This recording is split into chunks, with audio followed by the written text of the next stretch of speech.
Hey, what's up? John Saunders here, and I just finished my run. Just did like a 4-mile run this morning.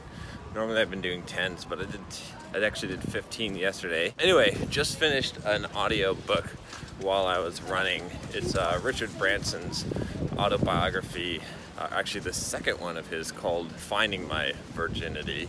You can check it out here. And I have to say, I don't recommend the audio version for this one. I had to listen to it on 2x speed instead of 3x speed, simply because the narration is both hard to understand, it's not super clear, and it also is very, very quiet. I wanted to read the book because it just, I'd been seeing a lot of Richard Branson, and I was very curious about the Virgin brands since I had flown on Virgin. I was like, wow, this is kind of cool. It's like a totally different experience, like so much emphasis on customer service and satisfaction. So this book is actually his second biography, but this is kind of like chapter 2 or like section 2. It's kind of interesting. I mean, I've got mixed thoughts on the book. Some of it was a little bit boring.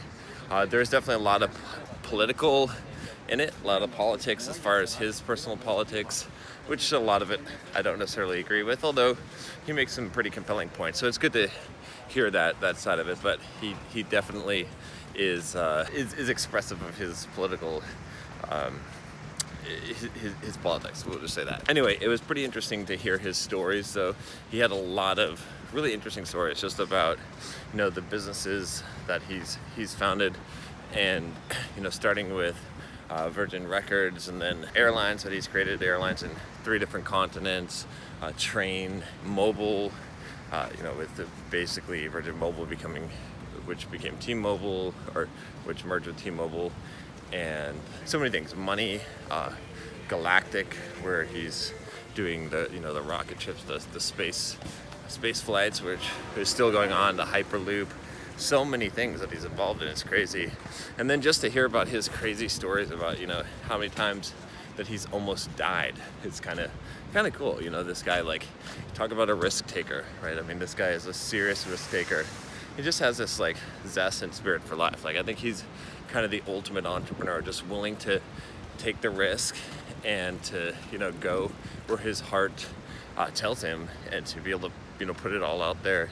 And he's done so many things that it's like he risked not just physical safety, but financial safety, his reputation, right? Because he does what he believes in. So definitely a story worth listening to or reading. Like I said, I'd probably not get the audio version because I'm not a big fan of it.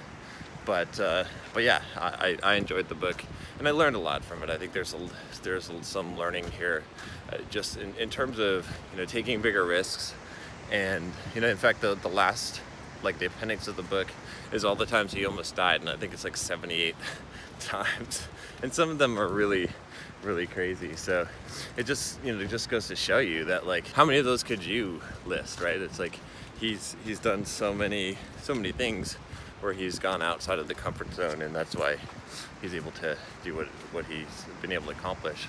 So yeah, just interesting too. I think also just the perspective that I got from it is just this idea that you don't necessarily have to, like, I mean, he's creating these ideas, he's creating these businesses, but then someone else is running them. He's like really good at delegating, and so that's one of those things I think as an entrepreneur you can get stuck in this, like, operating in the business, not realizing that someone else could run that you could appoint a CEO and start a new thing. And that's kind of what I've done now, with Simple Programmer, and now this Bulldog mindset is the thing. But eventually, maybe this one will become a business that someone else is running, so we'll see. I don't know, but it's interesting.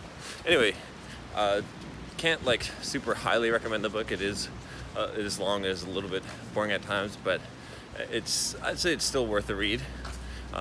You can, of course, get it. Follow the link below, or click the I in the card.